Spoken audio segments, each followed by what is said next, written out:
خلت بے وقا کبران سر کبران سر کا پہ کبران سر کا پہ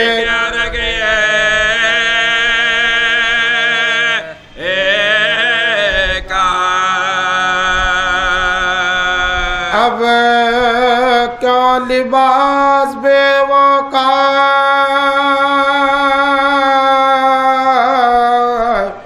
مجھ کو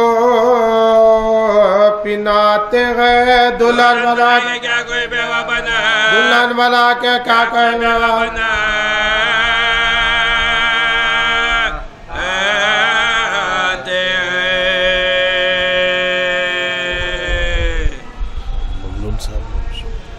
ایک سلوات اور بابا کی بلند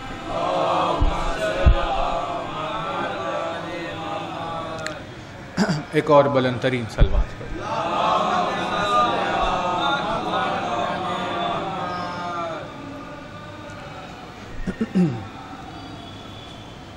لا حول ولا قوة الا باللہ العلی العظیم اعوذ باللہ من الشیطان اللعین الرجیم بسم اللہ الرحمن الرحیم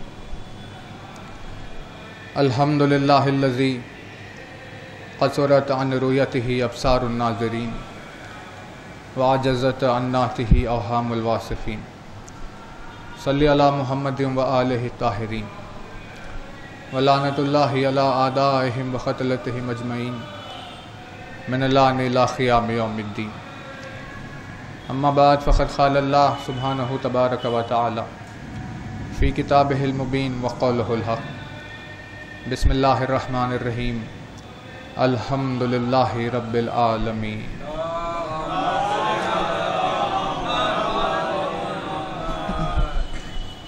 فرمایا صاحب اعظم الدرجات الفاظ نے، فرمایا مالک معجز نما انداز نے، فرمایا مولا کائنات امیر المومنین حضرت علی ابن ابی طالب علیہ السلام،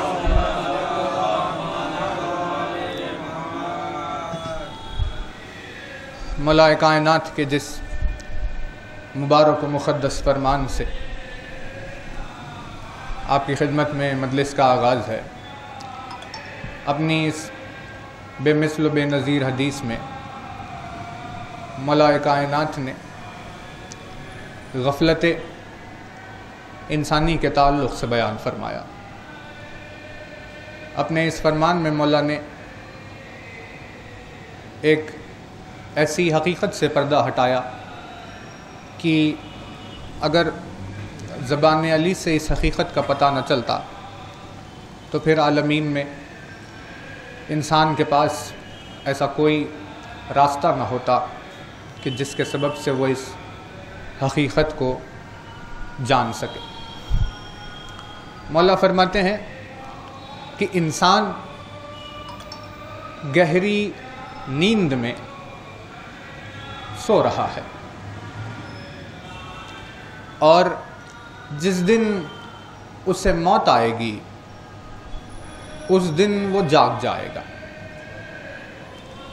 یعنی دنیا میں انسان کی اس چلنے پھرنے کی حالت کو مولا کائنات نے نیند کہا، اور جسے وہ اپنی زندگی یا بیداری سمجھ رہا ہے، اس کا وہ آخری لمحہ کہ جس لمحے میں اس کی روح قبض کی جائے گی اور انسان کو موت آئے گی، مولا نے فرمایا کہ وہ لمحہ اس کے نیند سے بیدار ہونے کا لمحہ ہے۔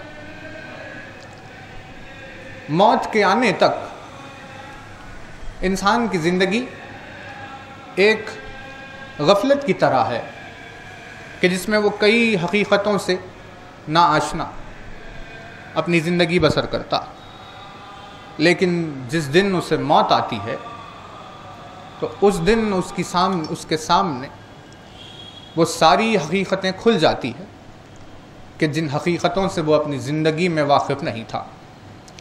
اسی لیے قرآن مجید نے یہ ارشاد فرمایا کہ جس دن موت آئے گی اس دن ہم تمہارے آنکھوں پر سے پردوں کو ہٹا دیں گے، تو اس دن تم ہر چیز کو صاف صاف طور پر دیکھ پاؤ گے۔ یعنی آج انسان کی نگاہوں کے سامنے کئی پردے پڑے ہیں جس کی وجہ سے انسان کو آخرت کی کئی چیزیں نظر نہیں آتی، جس کی وجہ سے انسان کو خود اپنا رتبہ یا مقام نظر نہیں آتا، بہت سارے ایسے حقائق کہ جن سے انسان واقف نہیں۔ لیکن جس دن موت آئے گی اور آنکھوں سے پردہ اٹھا، وہ اپنے مقام کو بھی دیکھ لے گا، وہ آخرت کی منزلوں کو بھی دیکھ لے گا، اور بہت ساری ایسی چیزیں کہ جن سے ناآشنائی ہے ان تمام چیزوں کو وہ دیکھ لے گا۔ بہت توجہ رہے، مولا فرماتے ہیں کہ انسان گہری نیند میں سو رہا ہے، جس دن اسے موت آئے گی اس دن وہ جاگے گا۔ یعنی یہ دنیا ایک ایسا مقام ہے، یہ دنیا ایک ایسا مقام ہے کہ جو انسان کو اس نیند سے اٹھنے نہیں دیتی۔ ہر وہ شخص جو اپنی زندگی دنیاوی مصروفیات میں، دنیاوی آسائشوں اور آرائشوں میں گزار رہا ہے، اس کا مطلب یہ ہے کہ دنیا اسے نیند سے بیدار ہونے نہیں دے رہی۔ دنیا کہتے ہی اس مقام کو ہے کہ جو انسان کو جاگنے نہیں دیتی۔ پروردگار عالم نے اس دنیا میں رہتے ہوئے اسے نیند سے جگانے کی خاطر کئی سارے انبیاء بھیجے، اپنی طرف سے کئی ساری کتابیں بھیجی، اپنی طرف سے کئی سارے آیات اور پیغام کو نازل کیا، ایک اپنی طرف سے ہدایت کے سلسلے کو جاری کیا کہ جو آسمان سے اس کی طرف سے زمین پر حجت بن کر آئے اور اس زمین پر رہنے والے انسانوں کو نیند سے اٹھائے اور انہیں حقیقت سے آشنائی دلائے۔ ایک اور بلند ترین صلوات بارگاہ الہی پر۔ قرآن بھی لا دیجیے، قرآن ایک اور بلند ترین صلوات پر۔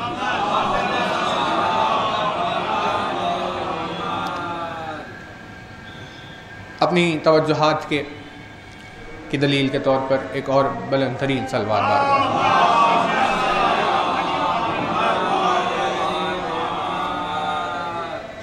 توجہات رہے کہ اللہ نے انسان کو نیند سے بیدار کرنے کے خاطر اپنی طرف سے کتنے پیغامات، اپنی طرف سے کتنے انبیاء، کتنی کتابوں کو نازل کیا۔ زمین پر جینے والا وہ شخص کہ جس نے خدا کی آنے والی حجت کی بات مان لی، نبی پر، کتاب پر، ان صحیفوں پر جو ایمان لے کر آیا، تو اللہ نے اس ایمان کا بدلہ اسے اس طرح دیا کہ اسے اس دنیا کی غفلت کی نیند سے بیدار کر دیا۔ ہے نا توجہ؟ یعنی جیسے مثال کے طور پر کمیل نے مولا سے سوال کیا، اور کمیل نے پوچھا کہ یا علی یہ بتا کہ حقیقت کیا ہے؟ توجہ رہے، کمیل نے پوچھا حقیقت کیا ہے، اور قرآن نے اس دنیا کو دھوکے کا مقام کہا، دھوکے کا گھر کہا۔ وَمَا الْحَيَاةُ الدُّنْيَا إِلَّا مَتَاعُ الْغُرُورِ، کہ دنیا کی جو حیات ہے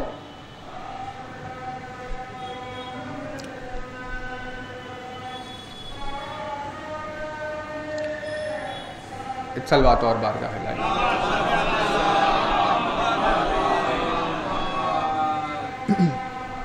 توجہات ہے مومنین کی، ذکر آگے کرے۔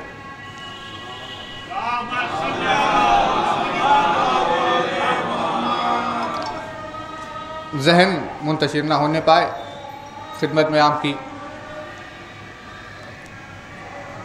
کلام خدا سے کچھ باتوں کو عرض کرتے ہوئے مجلس تمام کرنے کا ارادہ ہے۔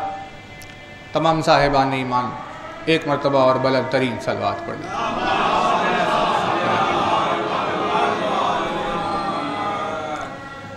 تو کمیل نے مولا سے پوچھا کہ یا علی یہ بتائیے کہ حقیقت کیا ہے؟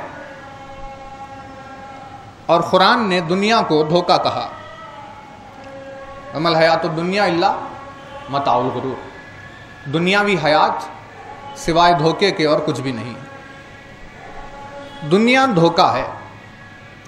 کمیل نے علی سے یہ پوچھا کہ حقیقت کیا ہے؟ تو یہ دونوں ایک دوسرے کی ضد ہے، حقیقت کی ضد دھوکہ ہے، یعنی اپوزٹ ایک دوسرے کے۔ حقیقت ایک چیز ہے جو ہے، اور دھوکہ وہ چیز جو نہیں ہے، لیکن پیش کی جاتی ہے ایسے مانو جیسے کہ ہے، اس چیز کو کہتے ہیں دھوکہ۔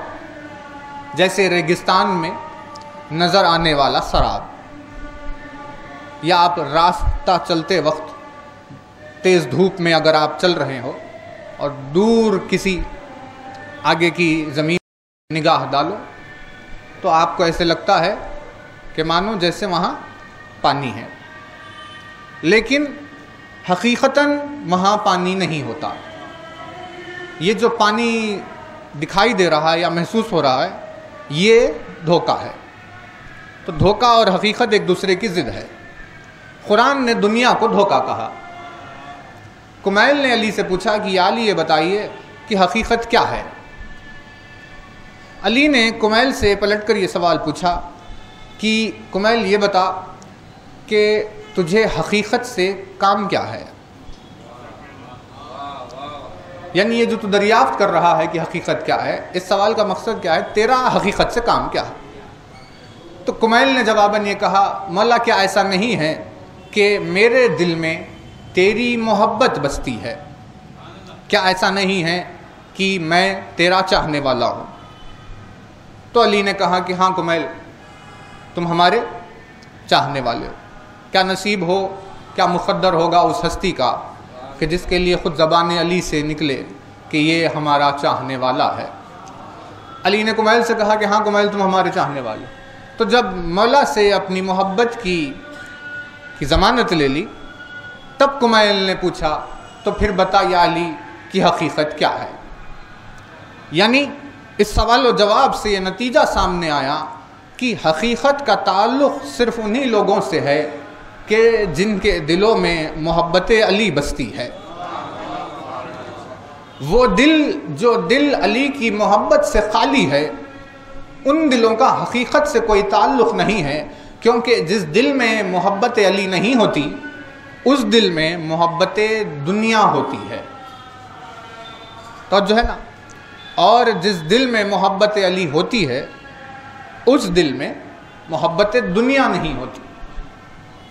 کیوں؟ کیونکہ دنیا کو قرآن نے دھوکہ کہا اور محبت علی کو مولا نے جواباً حقیقت کہا۔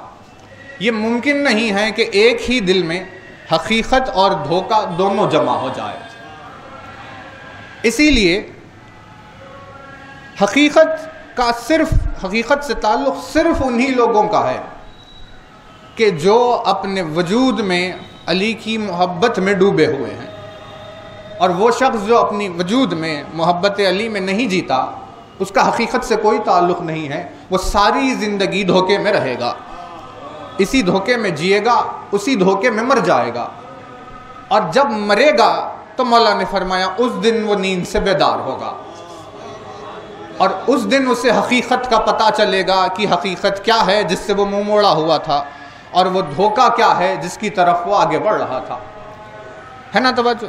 مولا فرماتے ہیں انسان سو رہا ہے، جس دن اسے موت آئے گی تو اس دن جاگے گا۔ یعنی جو دنیاوی زندگی میں مصروف ہو گیا وہ شخص کون سا ہے؟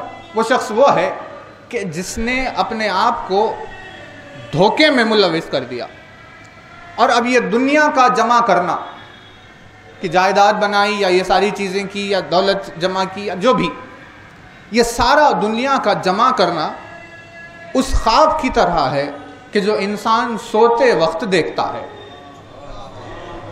یعنی جب ہم سو رہے ہیں تو ہم نے خواب میں دیکھا کہ بھئی ہمیں خزانہ مل گیا، ہم نے خواب میں دیکھا کہ بھئی ہمیں بہت ساری دولت مل گئی، ہم نے خواب میں دیکھا کہ ہمیں خواب میں کیا کیا عجیب عجیب چیزیں حاصل ہو گئی، ساری چیزیں ہم نے دیکھ لی، لیکن یہاں نیند سے بیدار ہوئے تو ہمیں پتہ چلا کہ جو کچھ بھی ہمیں حاصل ہوا تھا وہ محض دھوکے کے اور کچھ نہیں ہے، وہ محض خواب کے اور کچھ نہیں ہے۔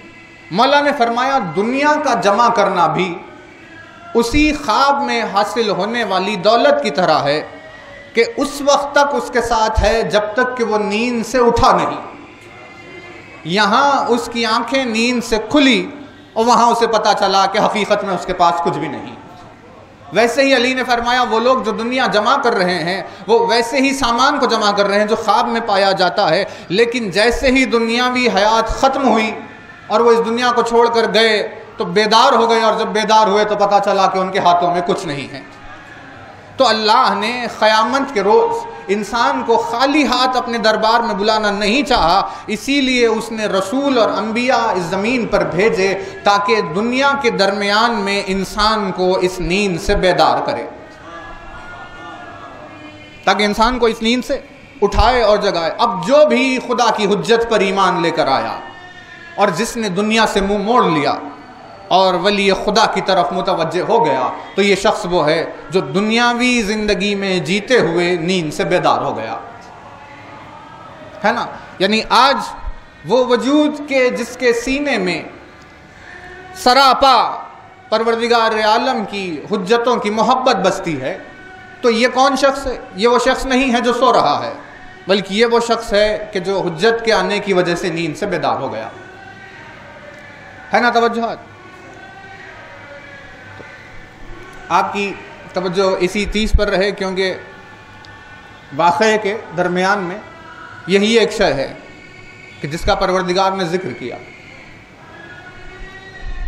مولا نے فرمایا دنیاوی حیات سوائے ایک خواب کے اور کچھ نہیں،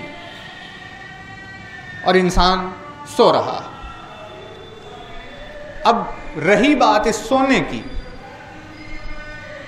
تو اللہ نے سونے کے لیے رات بنائی، جعلنا اللیل لباسا، کہ ہم نے رات کو تمہارے لیے لباس بنایا، اور رات وہ وقت ہے جسے اللہ نے سونے کے لیے رکھا۔ جعلنا النہار معاشا جعلنا اللیل لباسا، ہم نے صبح نہار کو ہم نے معاش کے اپنی رزق کے تلاش کرنے کا وقت رکھا، اور ہم نے رات کو تمہارے سونے اور آرام کرنے کا وقت رکھا، ہے نا۔ تو انسان کو کیا چاہیے؟ دن میں اپنی روزی تلاش کرے، رات میں سو جائے۔ یہ کیا ہے؟ یہ ہے نظام دین۔ یعنی اسلام نے انسان سے یہ نہیں کہا کہ دن میں سو جائے اور رات میں نکلے، بلکہ انسان نے کہا کہ وہ دن میں نکلے روزی تلاش کرے اور رات میں سو جائے۔ تو پتہ یہ چلا کہ اسلام جو مذہب آیا ہے وہ اس فطرت کے اعتبار سے ہے جس فطرت پر یہ عالم چلتا ہے، توجہ ہے نا۔ یعنی اگر آپ مذہب کو چھوڑ کر جسمانی طور پر بات کریں تو جسم کو صحت کب ہوگی؟ جب وہ صبح اٹھے گا اور رات میں سو جائے گا۔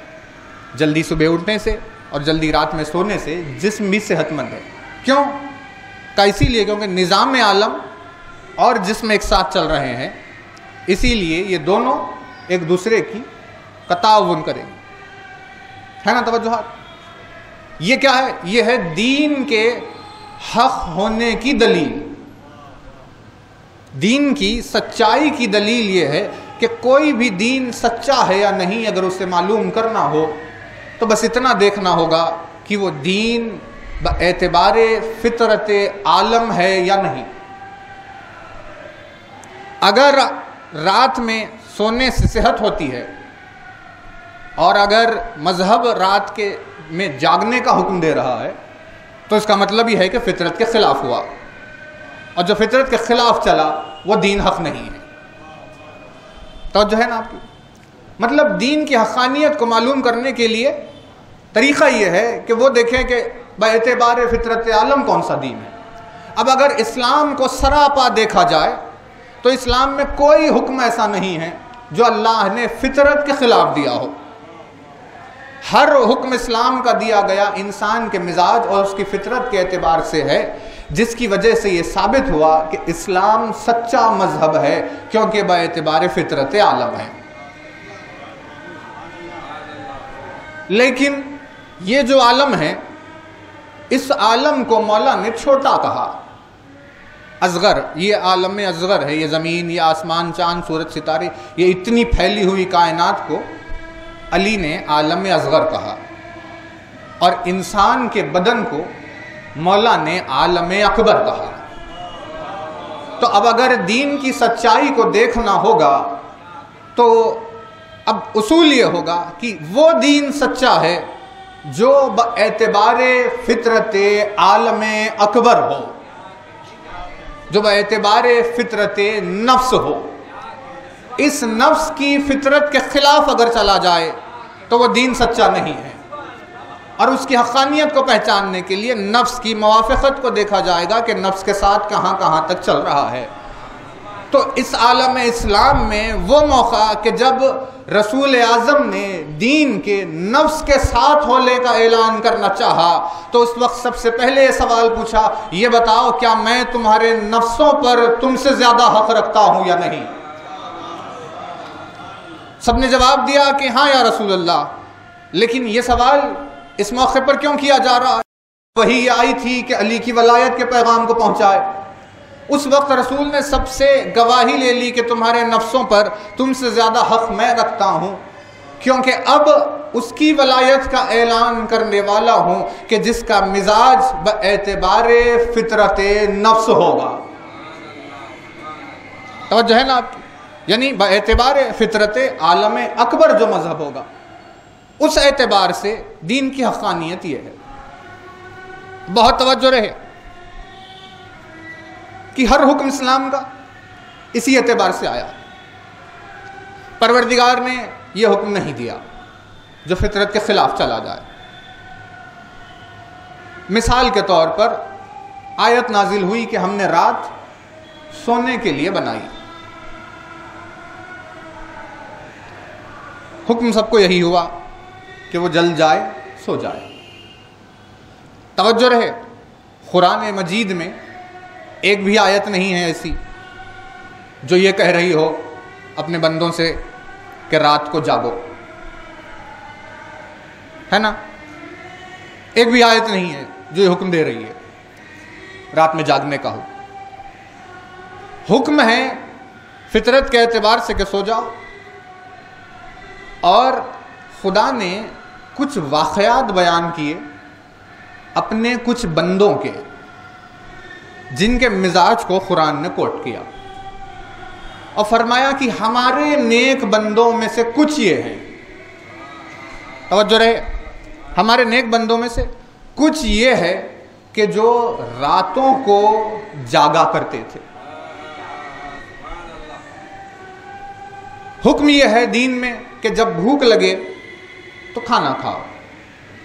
کہیں حکم نہیں ہے قرآن مجید میں کہ جہاں یہ کہا جا رہا ہو کہ جب بھوک لگے تو کھانا نہ کھاؤ، بلکہ جس چیز کی تمہیں ضرورت محسوس ہو اسے پورا کر لو۔ لیکن مثال دی گئی ان لوگوں کی کہ ہمارے کچھ بندے ایسے ہیں کہ جو ہماری راہ میں بھوکے رہا کرتے تھے، دن تمام روزہ رکھتے تھے اور رات تمام جاگا کرتے تھے۔ توجہ ہے نا؟ یعنی رسول اعظم کے لیے بھی پروردگار عالم نے آیت کون سی نازل کی؟ قم اللیل الا قلیلا۔ جب رات میں جاگ کر عبادت کر رہے ہیں تو کیا کہا کہ اے میرے حبیب، آپ رات تمام ایسے جاگا نہ کریے، سو جائیے، تھوڑی سی دیر اگر آپ جاگ لیں تو کافی ہے نا؟ قم اللیل الا قلیلا، کچھ دیر کے لیے سو جائیے، کچھ دیر کے لیے جاگیے۔ یعنی دین باعتبار فطرت حکم دے گا، تقاضا نہیں کرے گا جو فطرت کے خلاف ہو۔ رات ہم نے سونے کے لیے بنائی ہے، حکم بھی آیا کہ رات میں سو جاؤ. بھوک لگے تو کھانا کھانا چاہیے، حکم بھی یہی آیا کہ تم یہی کرو. سارے احکام فطرت کے اعتبار سے ہے، لیکن مثالیں ان لوگوں کی دی گئی کہ یہ وہ بندے ہیں جو راتوں میں جاگا کرتے تھے، یہ وہ بندے ہیں جو دنوں میں روزہ رہا کرتے تھے، یہ وہ بندے ہیں جو ہماری راہ میں تکلیفیں اٹھایا کرتے تھے. ہے نا؟ مطلب کیا ہوا کہ بھائی اللہ نے زکریا کی، یحییٰ کی، عیسیٰ کی، موسیٰ کی، ان تمام کی کئی مثالیں بیان کی. کہیں ان سب میں ایک بات یہ تھی کہ وہ جب رات ہوتی تھی تو ساری دنیا تو سو جاتی تھی، لیکن یہ لوگ ہماری محبت میں جاگا کرتے تھے. اللہ نے ان لوگوں کی تعریف کی، ان لوگوں کی مدحت کی کہ جو رات میں جاگتے تھے. اب قرآن کے مزاج کو جس نے دیکھ لیا تو یہ بات واضح ہوئی کہ خدا نے کسی سے بھی کبھی بھی محبت کے جتانے کا تقاضا نہیں کیا. توجہ ہے نا؟ بات واضح نہیں ہے؟ ایک اور بلند ترین صلوات پڑھ لیجیے.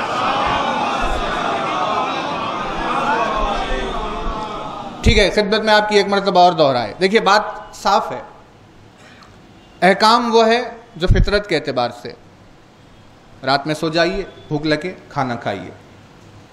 لیکن مثال کس کی ہے؟ مثال ان لوگوں کی ہے جو رات میں جاگتے تھے، مثال ان لوگوں کی ہے جو دن میں روزے رہا کر، یعنی اپنی بھوک بھی برداشت کرتے تھے، اپنی نیند کو بھی ترک کرتے تھے. جبکہ خدا نے ایسا ایک بھی حکم نہیں دیا، لیکن وہ اپنی طرف سے کرتے تھے. کیونکہ وہ اپنی طرف سے کرتے تھے، اللہ نے ان لوگوں کی مثالیں بیان کر دی کہ یہ ہمارے بندے ہماری محبت میں ایسا کرتے تھے. ہم نے ان سے کبھی نہیں کہا کہ رات میں جاگو، لیکن وہ ہماری محبت میں جاگتے تھے. تو اس کا مطلب یہ ہوا کہ جو خدا سے محبت کرے گا وہ اپنی طرف سے ایثار اور قربانی پیش کرے گا. خدا کبھی کسی سے یہ تقاضا نہیں کرے گا کہ تم اپنی طرف سے قربانیاں یا ایثار پیش کرو، بلکہ وہ اپنی طرف سے کرے گا. یعنی محبت کرنے والا کبھی اپنے محبوب سے کہے گا نہیں کہ تم اپنی محبت ہمیں جتاؤ، بلکہ وہ اسے خود جتانی ہوگی کہ ہم آپ سے کتنی محبت کرتے ہیں. توجہات ہے نا؟ یعنی ایسا ہی مزاج ہے دین کا. اب کوئی تلاش نہ کرتے رہے کہ بھئی قرآن میں کہاں لکھا ہے رات میں جاگنا، قرآن میں کہاں لکھا ہے کہ جب بھوک لگ جائے تو نہیں سونا، کہاں حکم دیا گیا، کہیں بھی پروردگار عالم نے کہیں پر بھی یہ حکم نہیں دیا. لیکن مثالیں دی ان لوگوں کی جو اپنی طرف سے ایثار و قربانی پیش کیا کرتے تھے. ہے نا توجہات؟ یعنی خدا ہر چیز کا تقاضا نہیں کرے گا، بلکہ کچھ چیزوں کو بندوں کی محبت کے اوپر بھی چھوڑے گا کہ انہیں کتنی محبت ہے اور وہ اپنی محبت کو ہم پر کیسے جتاتے ہیں. ویسے ہی اگر کوئی قرآن تلاش کر رہا ہو کہ بھئی بتائیں قرآن میں کہ ہمیں کہاں لکھا ہوا ہے کہ ماتم کیا جائے، تو قرآن میں کہیں پر بھی یہ حکم نہیں آئے گا کہ جیسے رات میں جاگنے کا حکم نہیں آیا، جیسے بھوک لگتے وقت بھوکے رہ جانے کا حکم نہیں آیا، ویسے ہی خدا ماتم کرنے کا حکم نہیں دے گا. بلکہ وہ لوگ جو اپنی طرف سے محبت حسین رکھتے ہیں وہ اپنے ایثار و قربانی کو پیش کریں گے. بھائی دیکھیں توجہ رہے، دین کیا ہے؟ دین یہ ہے جان کو بچاؤ، کیونکہ یہ تمہارے لیے واجب عمل ہے. جان کا بچانا واجب ہے. جو واجب کو ترک کرے وہ کیا ہوا؟ یہی رول ہے نا. نماز پڑھنا واجب ہے، نماز کو چھوڑنا حرام. کیوں؟ کیونکہ رول یہ ہے کہ واجب کو ترک کرنا حرام ہے. جان کا بچانا ہے واجب. رسول اعظم نے فرمایا کہ جب بھی تمہاری جان پر کوئی مصیبت آئے تو تم اس سے بچاؤ. یہ دین ہے. خیر الفاظ اور واضح آپ کی خدمت میں کر رہے ہیں تاکہ بات پہنچ جائے. یہ شریعت ہے. دین اور شریعت کا حکم یہ ہے کہ جب جان پر بنائے تو اس سے بچاؤ. اسی دین اور شریعت کی اعتبار سے کوئی تبدیلی کیے بغیر حسین نے کہا اپنے چاہنے والوں سے کہ تم لوگ یہاں سے چلے جاؤ اور اپنی اپنی جان کو بچاؤ. کیونکہ حکم دین اور حکم شریعت یہی ہے کہ تم پر جب مصیبت آئے تو اپنی جان بچائے. حسین نے کسی سے نہیں کہا کہ تم یہاں رک جاؤ. بھائی توجہ رہے بہت زیادہ. یعنی کسی سے نہیں کہا کہ میں چاہتا ہوں کہ تم سب یہاں رک جاؤ اور کل روز عاشور میرے ساتھ شہید ہو جاؤ، بلکہ حسین نے سب سے کہا چلے جاؤ. ویسے ہی جیسے قرآن نے کہا جب رات ہو جائے تو سو جاؤ، ویسے ہی جیسے جب بھوک لگ جائے تو کھانا کھا لو، ویسے ہی حسین نے کہا جان تو بنائے تو چلے جاؤ. کوئی اپنی طرف سے اپنی محبت کا تقاضا نہیں کرے گا، لیکن یہ اس محبت کرنے والے کا اثار ہے کہ جہاں وہ راتوں میں جاگا بھی کرتے تھے اور دن کے موقع پر روزے بھی رہا کرتے تھے اور حسین کی محبت میں اپنی جان کو قربان کرنے کے لیے بھی آئے. خیر آوازیں بہت اٹھ رہی ہے، لیکن آپ کوئی بتائے کہ شہدائے کربلا کا یہ عمل، کیا اس عمل کے لیے کوئی یہ کہہ سکتا ہے کہ شہدائے کربلا نے خلاف شریعت کام کیا؟ جان کو بچانا کیا تھا؟ واجب تھا، انہوں نے ترک کر دیا. ان کا یہ عمل خلاف شریعت ہے. السلام علیکم یا انصار دین اللہ، ان ہستیوں پر سلام جو اللہ کے دین کے مددگار ہے. کا مطلب یہ ہے کہ پروردگار نے شریعت تمام عام امت کے لیے رکھی ہے کہ جس میں عام کے لیے بھی وہی حکم ہوگا، خاص کے لیے بھی وہی حکم ہوگا. لیکن اپنے محبوب بندے وہ ہیں کہ جو اپنی طرف سے ایثار و قربانی کو پیش کرتے ہیں. ہے نا توجہات؟ بس ویسے ہی پروردگار عالم نے اپنی اس کتاب میں کچھ لوگوں کے سونے کا ذکر کیا. عجیب بات ہوئی کہ جہاں اس نے نیند کو اپنی آخری کتاب میں قابل تذکرہ جانا. اصحاب کہف کے واقعے میں ایک منزل آئی. آپ کی خدمت میں آیت بتاتے ہوئے 2 آیتوں پر آج مجلس تمام کرنی ہے. ایک بلند ترین صلوات بارگاہ الہی.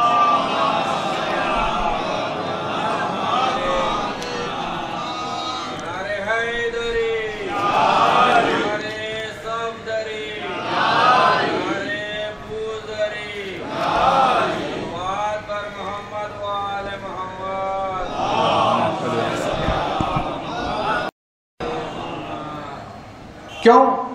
کیونکہ سید الشہداء نے نوک نیزہ پر سورہ کہف کی آیت تلاوت فرمائی. آیت نمبر 9. بسم اللہ الرحمن الرحیم. ام حسبت ان اصحاب الکہف والرقیم کانوا من آیاتنا عجبا. کیا تمہیں لگتا ہے کہ غار اور لوح والے ہماری نشانیوں میں عجیب تھے؟ ان لوگوں کی کہ واقعے کو قرآن نے پیش کیا اور ان کی نیند کا تذکرہ کیا. یعنی اس کی حکمتیں کیسی کیسی ہے کہ کہیں پر اس نے سونے کو ناپسند فرمایا اور کہیں پر اس نے سونے کو قابل تذکرہ جان لیا. ساری چیزوں کا دار و مدار بس اسی ایک بات پر ہے کہ اس کا یہ عمل پروردگار عالم کی قربت میں ہے یا نہیں ہے. توجہات ہے نا؟ ارشاد یہ ہوا آیت نمبر 10 سے آپ کی خدمت میں شروع کریں گے، کیونکہ 9 وہ آیت ہے جو حسین نے تلاوت فرمائی جہاں سے واقعے کا آغاز ہوا. بسم اللہ الرحمن الرحیم. اذ اول فتیۃ الی الکہف فقالوا ربنا آتنا من لدنک رحمہ وہیئ لنا من امرنا رشدا. کہ جب فتیہ یعنی لفظ استعمال کیا قرآن نے فتیہ. از اول فتیۃ. فتیہ کسے کہتے ہیں؟ فتیہ کہتے ہیں پلورل کو، جمع کو. کس کی؟ فتح کی جمع کو فتیہ کہتے ہیں. فتح کسے کہتے ہیں؟ فتح کہتے ہیں جوان کو. فتح کہتے ہیں جوان کو. لا فتح الا علی ولا سیف الا ذو الفقار. کہ علی کے سوا کوئی جوان نہیں. بھائی قیامت خیز ہے. یعنی مدحت کرتے ہوئے ذوالفقار کو لے کر آتے ہوئے ہدیہ کرتے ہوئے جبریل نے نعرہ کیا کہ لا فتح الا علی. علی کے سوا کوئی جوان نہیں. یعنی جبریل نے پوری دنیا میں پائے جانے والے لوگوں کو جو علی سے ہٹ کر ہے ان سب کو بوڑھا کہہ دیا. اور بوڑھوں کے لیے رول یہ ہے کہ کوئی بھی بوڑھا جنت میں نہیں جائے گا. جنت میں بس وہی لوگ جائیں گے جو جوان ہیں, اور جوان کوئی ہے ہی نہیں سوائے علی کے.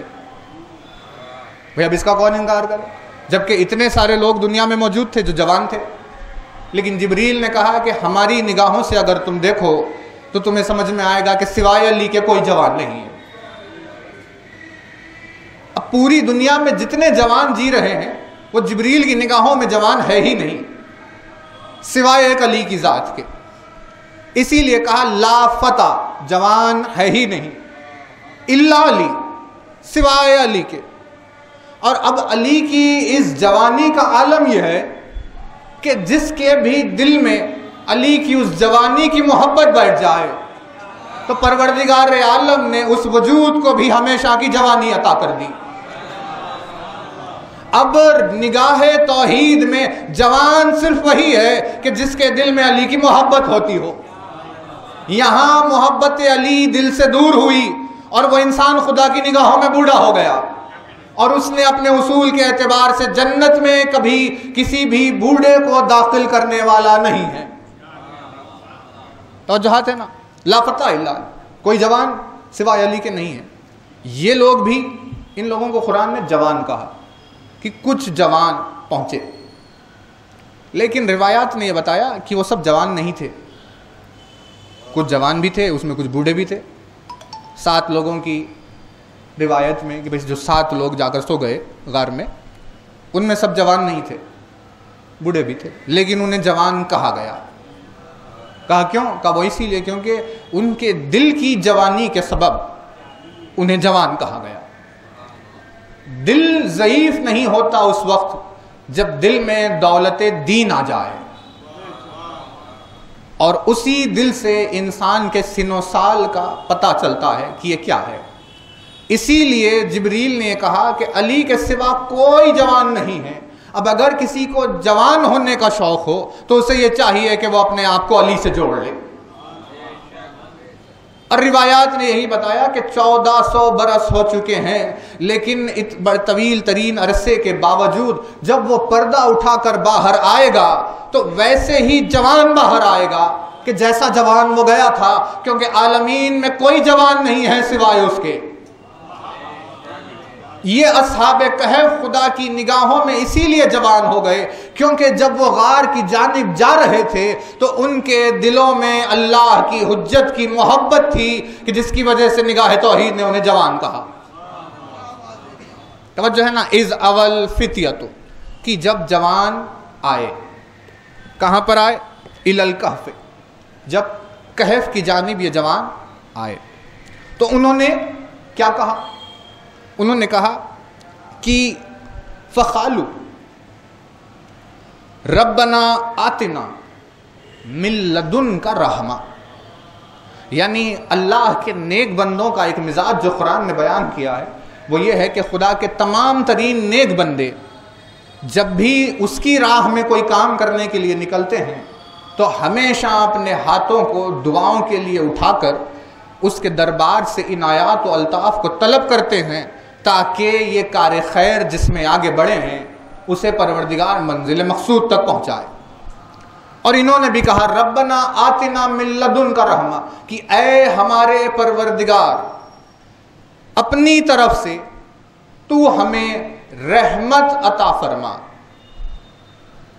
انہوں نے دعا کی جب غار کی جانب گئے کہ اپنی طرف سے تو رحمت عطا فرما.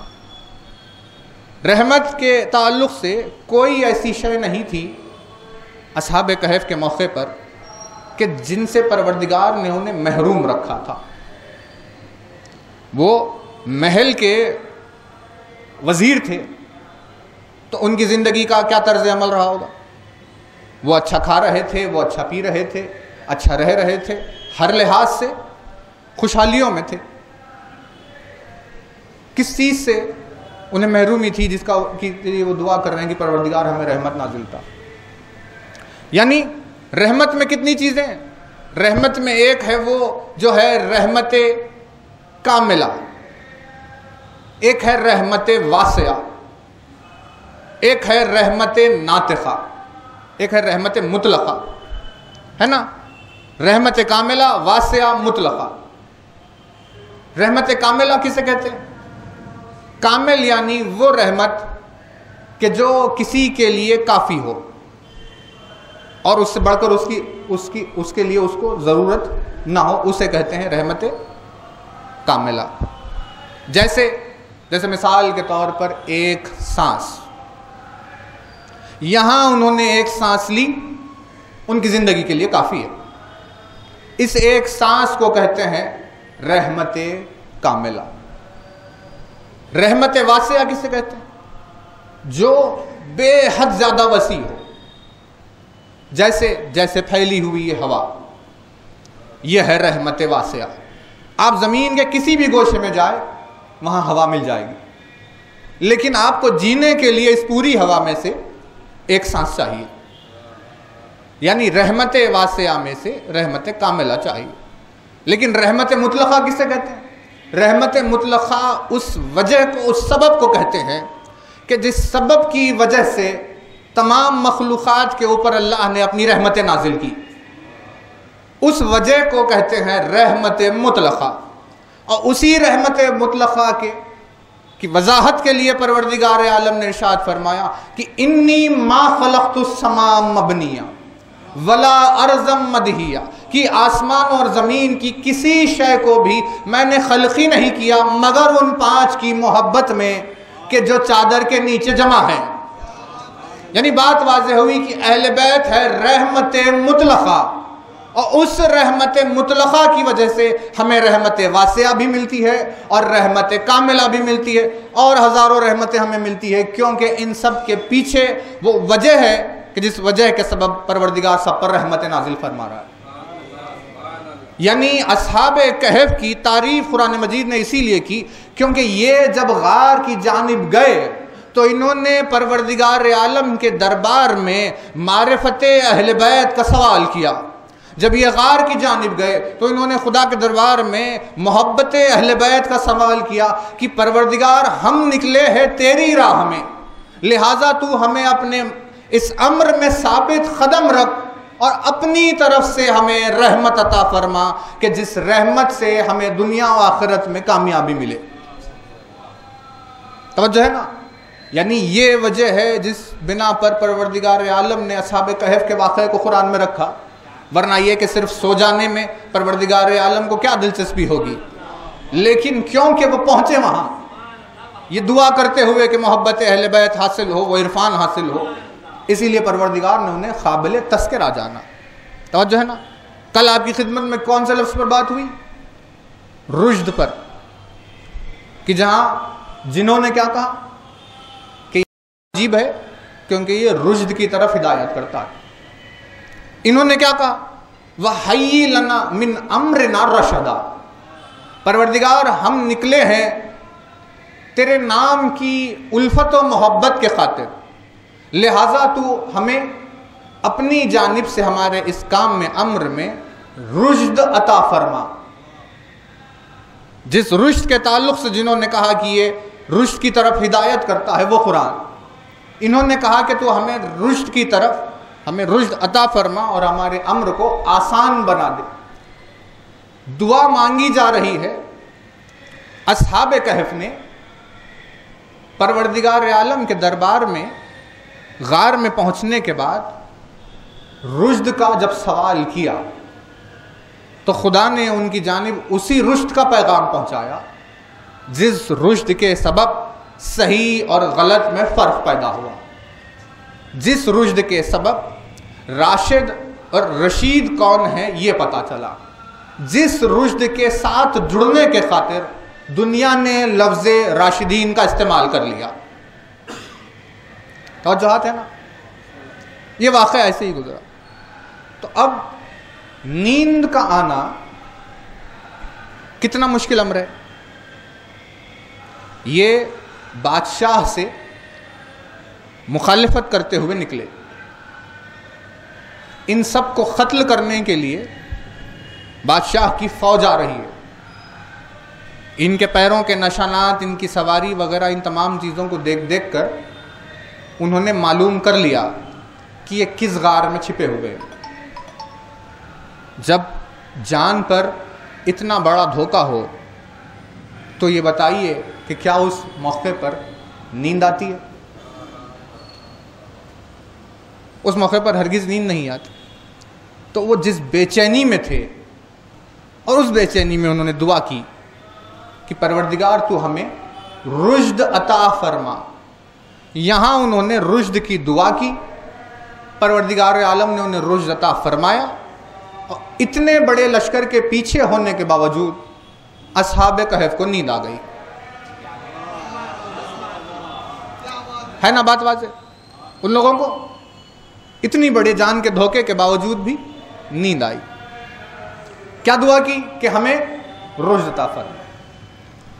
آیت نے کہا، یہ آپ کی خدمت میں دکھا دیں کہ آیت نے ارشاد ہوا فَضَرَبْنَا عَلَىٰ آذَانِهِمْ فِي الْكَهْفِ سِنِينَ عَدَدًا۔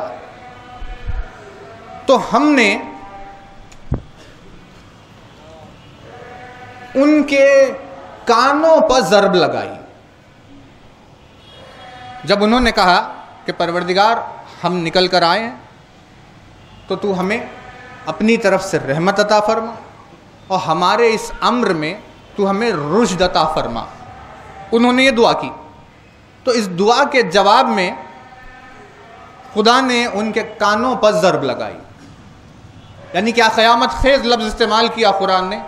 1400 برس ہو گئے، انسان کو ابھی ابھی سمجھ میں آ رہا ہے کہ کسی کی نیند کا بے انتہا شدید تعلق ہوتا ہے اس کے کان سے، اور اگر کسی کو سلانا ہو تو اس کے کانوں کی طرف متوجہ ہو کر اسے سلا دیا جاتا ہے۔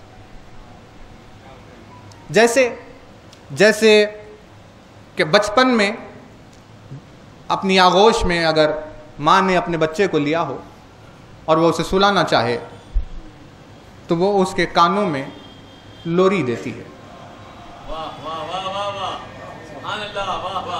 جس کی وجہ سے بچے کو نیند آ جاتی ہے۔ یعنی 1400 برس پہلے نیند کے تعلق سے قرآن نے کہا کہ ہم نے ان کے کان پر ضرب لگائی۔ کب؟ جب انہوں نے یہ دعا کی کہ پروردگار تو ہمیں رشد عطا فرما۔ وہ دعا کر رہے ہیں کہ تو ہمیں رشد عطا فرما، اور جواباً کارروائی ہو رہی ہے کہ ان کے کانوں پر ضرب لگ گئی۔ تو اس کا اثر کیا ہوا؟ اس کا اثر یہ ہوا کہ وہ کئی برس تک غار میں سوتے رہے۔ بھئی عجیب بات ہے، ابھی لشکر سے ڈر کر آئے، سارا کاروان پیچھے لگا ہوا کہ کیسے قتل کرے، اور اتنی کشمکش کے عالم میں بجائے اس کے کہ آپ اپنی حفاظت کا کوئی انتظام کرتے، آپ غار میں سو گئے۔ کہا بھائی ہم نے تو اپنی طرف سے کوشش کر لی، اور ہم نے پروردگار سے دعا مانگی کہ تو ہمیں رشد عطا فرما۔ جیسے ہی ہم نے رشد کا سوال کیا تو پروردگار عالم نے اس رشد کے قصیدے ہمارے کانوں میں بیان کرنے شروع کیے۔ پروردگار عالم نے اس رشد کے فضائل ہمارے کانوں میں بیان کرنے شروع کیے۔ جیسے ہی ان فضائل کی تکرار ہمارے کانوں میں ہوئی تو وہ ساری دل کی دھڑکنیں اور کشمکش جو تھی وہ سب کچھ اطمینان میں تبدیل ہو گیا۔ اور جو ہی یہ سب کچھ اطمینان میں تبدیل ہوا تو ہمیں ایسی میٹھی نیند آئی کہ ہم 309 برس کے لیے سو گئے۔ نہیں، توجہ نہیں کر رہے۔ لیکن نیند کا آنا کتنا مشکل مرحلہ ہے۔ پروردگار عالم نے کہا ہم نے ان کے کان پر ضرب لگائی ہے، یعنی وہ کہہ رہا ہے کہ ہم نے انہیں لوری دی تاکہ وہ سو جائے، لیکن اس لوری میں اتنی مٹھاس تھی کہ جب تک انہیں دوبارہ اٹھایا نہ گیا خدا کی جانب سے وہ پھر اٹھے ہی نہیں۔ اور پھر آج بھی جو سو رہے ہیں تو جب تک خدا نہ اٹھائے گا وہ نہیں اٹھیں گے۔ کا مطلب آخر ایسی کیا چیز انہیں سنا دی گئی کہ جس کی وجہ سے وہ اتنی زیادہ پرسکون نیند میں ہیں۔ بھائی توجہ ہے نا. ایک اور چیز کی طرف اشارہ کرے, بات واضح ہو جائے, تاکہ اسی لیے اشارہ ایک اور, کہ انسان کا سونا اس بات کی دلیل بن جاتا ہے کہ اسے سکون حاصل ہے. سلامت رہے آپ.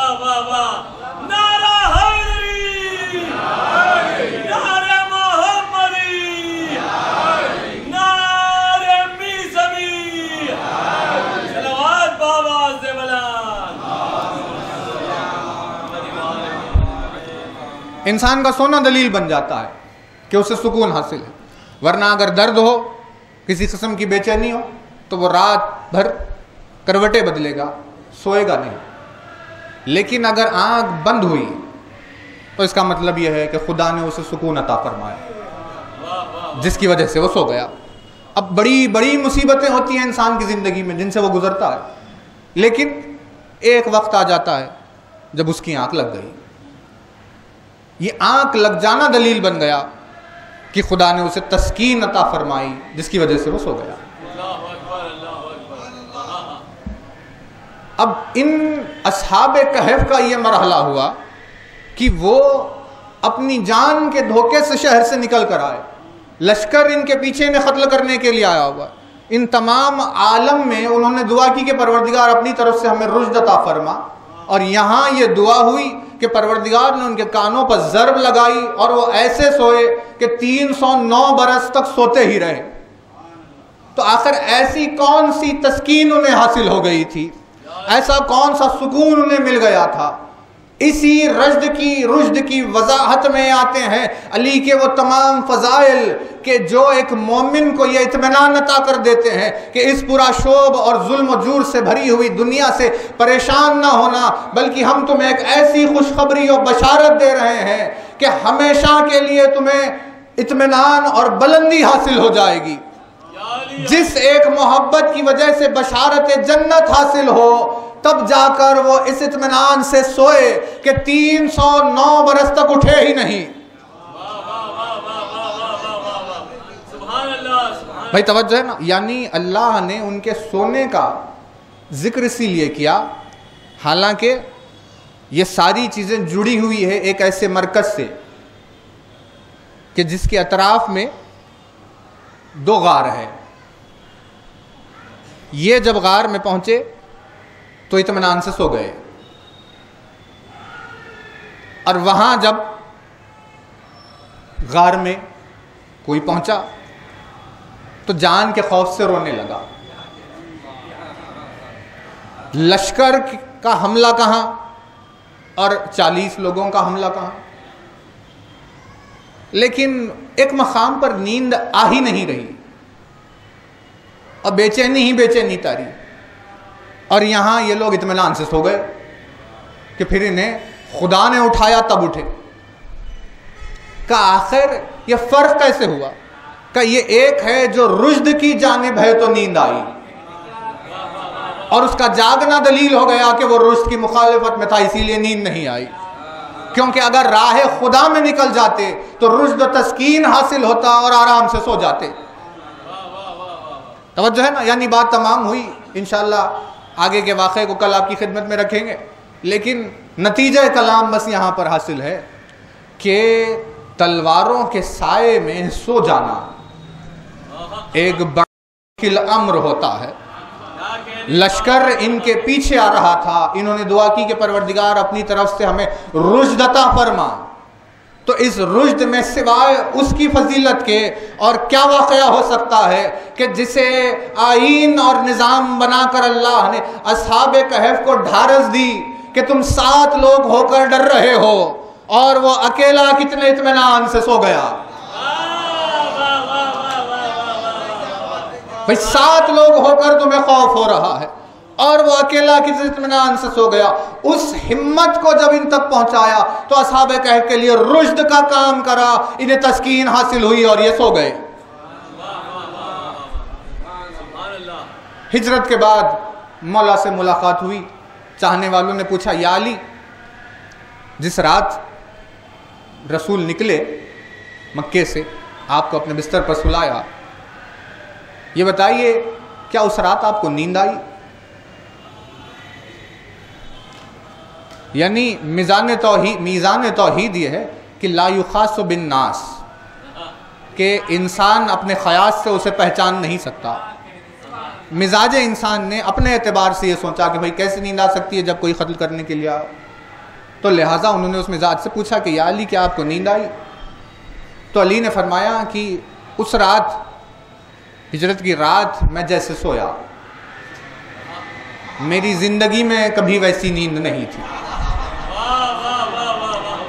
یعنی جس اطمینان اور سکون اور گہری نیند میں سویا. اب کتنے اسرار علی کے اس نیند میں چھپے ہوئے. بھئی دیکھیے رسول نے کیا کہا، وہ دیکھ رہے ہیں، دشمن دیکھ رہے ہیں، کیونکہ جب انہوں نے گھیر لیا گھر کو تو دونوں اندر تھے، مولا بھی اندر، رسول خدا بھی گھر میں، اور دشمن آ چکے، گھیر لیا انہوں نے. یاسین کی اس آیت کی تلاوت کی، رسول نکل گئے. ان لوگوں کو دکھائی نہیں دیا کہ ہمارے سامنے سے کون گیا. اور علی سے کہا یا علی تم میرے بستر پر سو جانا. اور کیونکہ یہ مزاج رسالت سے واقف تھے، اسی لیے رسول نے مولا سے فرمایا کہ آپ ویسے ہی سو جائے جیسے میں سوتا ہوں. بھائی شکل و صورت، جسامت، یہ ساری چیزیں چادر کے اوڑھ لینے کے بعد بالکل ایسے لگ رہی ہے مانو جیسے رسول سو رہے ہیں. تو اب اگر کوئی سو جائے گھر میں، اگر ماں باپ آپس میں ایک بھائی ایک دوسرے سے اگر کہیں، مثال کے طور پر آپ اگر اسے کر کے دیکھنا چاہیں کہ ہوتا کیسے، اگر کوئی سو جائے تو وہ ویسے نہیں سو سکتا کہ اگر اسے کسی اور کی طرح سونا ہے، کیونکہ اگر سو گیا تو اس کا مطلب یہ ہے کہ بس نیند میں ہے. تو جب سو جائے گا تو اسے کیسے معلوم ہوگا کہ وہ کیسے سو رہا ہے؟ سلامت رہے. یہ تو جاگنے کا موقع ہے کہ انسان جب جاگتا رہے گا تب اسے معلوم ہوگا کہ وہ کیا کر رہا ہے. لیکن جب وہ سو گیا تو اسے کیسے معلوم کہ وہ کیسے سو رہا ہے؟ یعنی نیند میں بیداری، اور بیداری میں یہ علی کی نیند. یعنی رسالت مآب کی نیند کو ذہن میں رکھ کر ویسے ہی سونا دلیل ہے اس بات کی کہ علی کا شعور بیدار ہے. اور مولا کا یہ کہنا کہ میں جیسے شب ہجرت سویا ویسے کبھی نہیں سویا، یہ جملہ اس بات کی دلیل ہے کہ وہ سو رہا ہے. اب عالمین آج تک کشمکش میں ہے کہ یہ معلوم کرے کہ وہ اس رات سو رہے تھے یا جاگ رہے تھے. اس کا سونا عالمین کے جاگنے سے زیادہ فکر و تدبر کے ساتھ ہے. مولا سے پوچھا یا علی بتائیے آپ کو نیند آئی؟ مولا نے فرمایا بس جیسے سویا اس رات ویسی نیند کبھی نہیں آئی. کہ تلوار، کافر دشمن گھیرے ہوئے تھے، کیسے نیند آ گئی آپ؟ یعنی ان تلواروں کی وہ جھنکار اور کافروں کے وہ منصوبے اور قتل کرنے کی آپس میں ان کی سرگوشیاں، یہ سب کچھ علی کے لیے لوری کا کام کر گئی. سلامت رہے.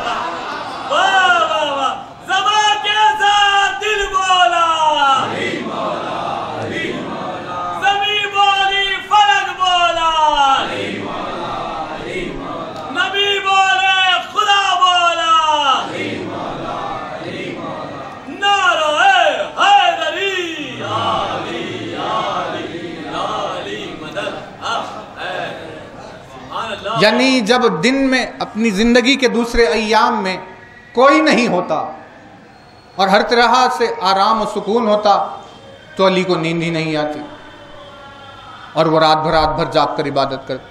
لیکن یہ ماحول جب بنا تو ایسے ماحول میں علی کو نیند آئی. جب تک کہ یہ تمام چیزیں اطراف میں نہ ہو اسے نیند ہی نہیں آتی. بہرحال سوئے، 309 برس یہ سو گئے. خدا نے پھر انہیں اٹھایا، پھر سلا دیا، ابھی تک سو رہے ہیں، یعنی ان کے سوا کوئی دوسرا گروہ ایسا نہیں ملتا جن کے سونے کی خدا تعریف کر رہا ہو کہ بھائی کیا سو رہے ہیں، ورنہ ہر وقت اس نے سونے والوں سے بیزارگی کا اظہار کیا سوائے ان سونے والوں کے۔ خدمت میں آپ کی واقعے کو آگے بڑھائیں۔ مومنین سے گزارش یہی ہے کہ انشاءاللہ 8 بجے تقریر کا آغاز ہوگا، تمام مومنین وقت کی پابندی کے اعتبار سے مجلس میں آ جائے۔ 14، 15، 16 3 اور دن یہاں پر ان مجالس کا سلسلہ باقی ہے۔ اس واقعے کی آیت کو حسین نے نوک نیزہ پر تلاوت فرمایا۔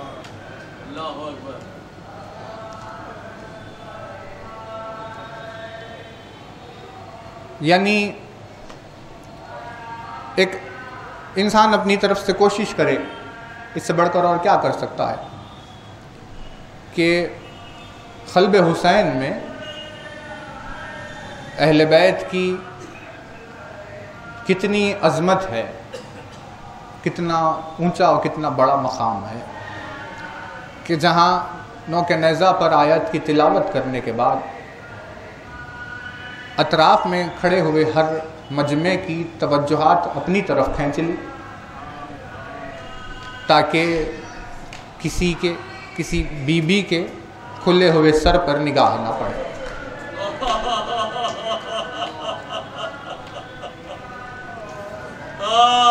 سارا سفر کربلا سے کوفہ، کوفے سے شام، حسین سورہ کہف کی تلاوت کرتے ہوئے حسین نے سفر طے کیا۔ انہی حالات سفر سے خدمت میں آپ کی 2 باتیں بیان کرتے ہوئے مسائل تمام کریں گے کہ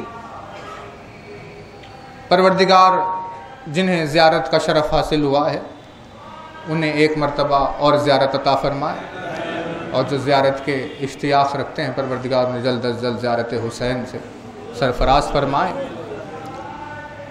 کسی زائر سے آپ کی بات چیت اگر ہو تو وہ گواہی دے گا اس بات کی کہ آج بھی جب کبھی کوئی مومن شام کے بازار سے گزرتا ہے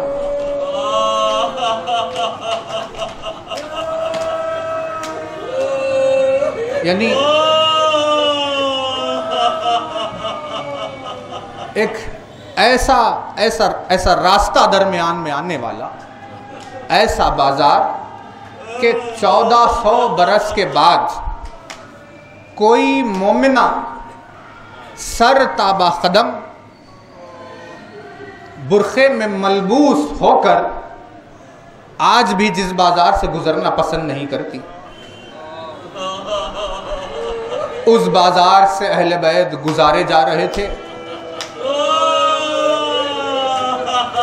اس بازار سے علی کی بیٹیوں کا گزر ہو رہا تھا، ہاتھوں میں رسن بندی ہوئی، سروں سے چادریں چھینی ہوئی اور بلندیوں سے ان پر پتھر برسائے جا رہے تھے۔ ایسے سفر طے ہو رہا ہے۔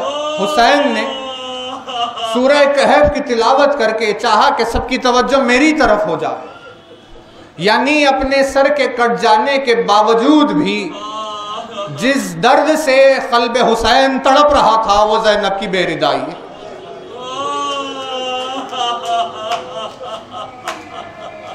ایک سوال ایک مومن بھائی نے پوچھا زیارتوں کے تعلق سے، یہی ہوا کہ جب شام کی زیارتوں کے لیے پہنچے تو وہاں پر انہوں نے یہ دیکھا کہ زندان شام میں لکھا ہے رقیہ بنت الحسین۔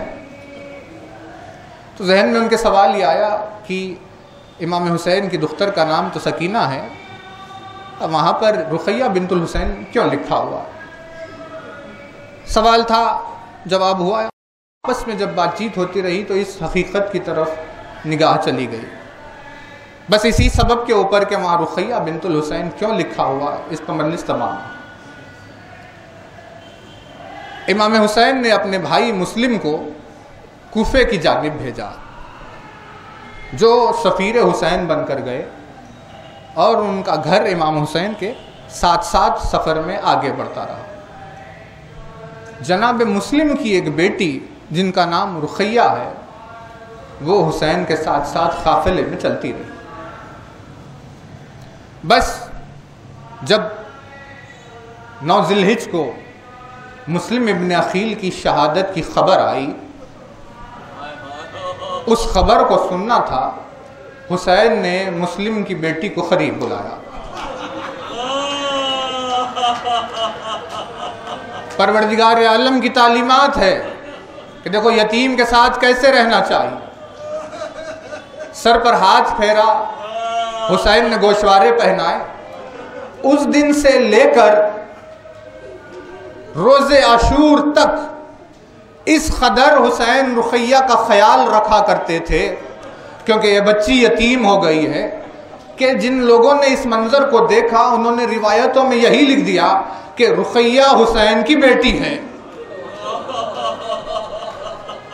ان الطاف و کرم کا سبب جب بھی پوچھا جاتا تو یہی جواب ہوتا کہ آپ کے بابا راہ خدا میں شہید ہو گئے ہیں، لہذا کسی کو اس کی یتیمی کا کبھی احساس نہ ہونے پائے۔ اور اس سبب سے حسین کے ان اعمال و دستور کو دیکھ کر لوگوں نے سمجھا کہ یہ حسین کی بیٹی ہے۔ چلتے چلتے ہر مقام پر سکینہ کی بھی نگاہیں ان شفقتوں پر پڑتی جاتی، اور سکینہ نے یہی خیال کیا کہ جب کوئی یتیم ہوتا ہوگا تو اس کے ساتھ ویسا ہی سلوک کیا جاتا ہوگا کہ جیسا میرا بابا رقیہ کے ساتھ سلوک کر رہا ہے۔ سارا راستہ ان منظر کو دیکھتے دیکھتے یہ اطمینان ہو گیا تھا، اور یہی خیال آ رہا تھا کہ اگر یتیمی کسی پر طاری ہو تو یہی سلوک ہوگا۔ روز عاشور حسین سکینہ کو الوداع کہہ کر میدان کی جانب گئے۔ کیا کہنے ان 4 برس کی معصومہ کے دل میں آنے والی امیدوں اور آس کہ اپنی نگاہوں سے دیکھ رہی تھی کہ کسی یتیمہ کا کیسے خیال رکھا جاتا ہے، لیکن عاشور کے بعد جب بھی اپنے بابا کو یاد کر رہی تھی تو رخساروں پر تماچوں کے نشان، کانوں سے بہتا ہوا خون جاری ہو گیا۔ ہر ایک مرتبہ اپنے بابا کو پکارنے پر سکینہ پر تازیانے برسائے جا رہے، یتیم ہونے کا یوں پرسیا دیا گیا۔